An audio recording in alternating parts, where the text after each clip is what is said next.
We all know what 4x4s look like. They're robust, square-jawed, big, and this is one of the biggest, the Range Rover. It's 2.5 tons on 20-inch alloys. And this is the smallest one you can buy, the new Fiat Panda 4x4. In comparison to the Rangy, it's like a toy, and just about big enough for real people.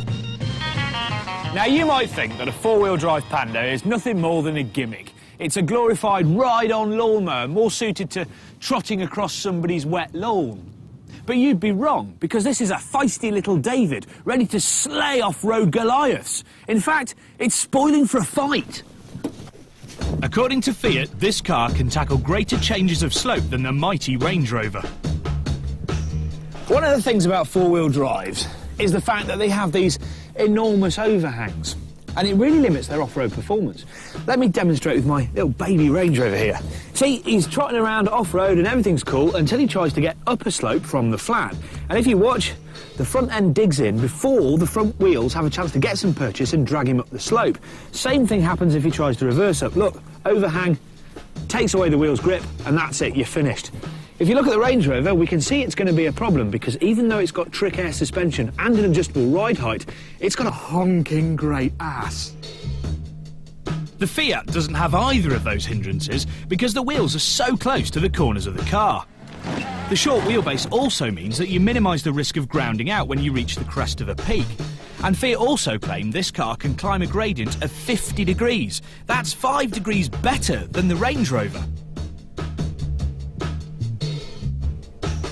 To find out whether the Fiat really can walk the walk, we thought we'd put it to the ultimate test. This is Delabole Slate Quarry, the nearest thing we could find to an asteroid strike. As holes go, it's rather big. Over 400 feet deep, in fact. It's amazing what a few picks, shovels, well, and the odd stick of dynamite can do.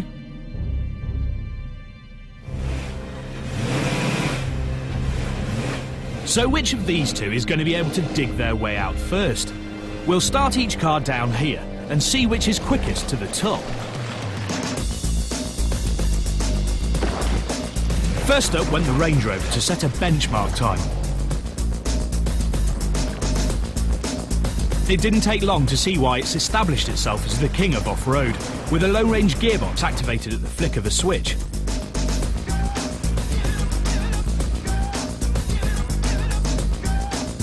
Frankly, the overhangs didn't seem to be a problem. It crushes obstacles and sped over the line in just 90 seconds. Time for the Panda.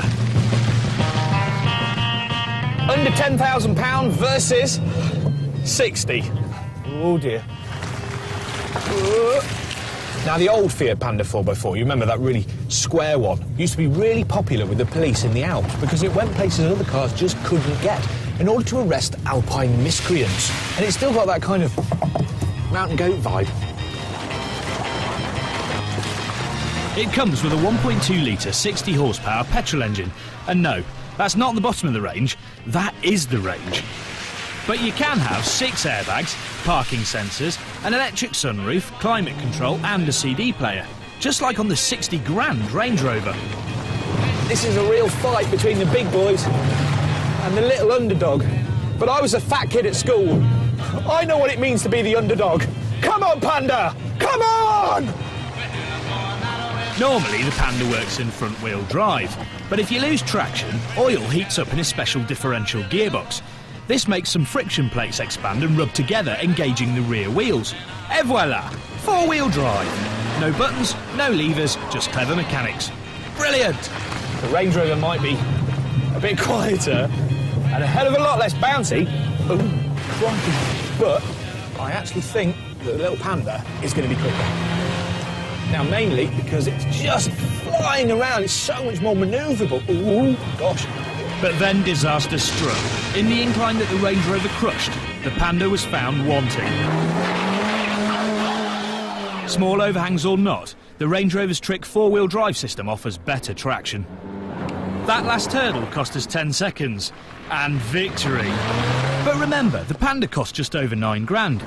And with its high driving position, nimble handling and roughy-tufty personality, the Panda 4x4 is ideal for tackling the potholed, crater-filled surface, otherwise known as your typical inner city road.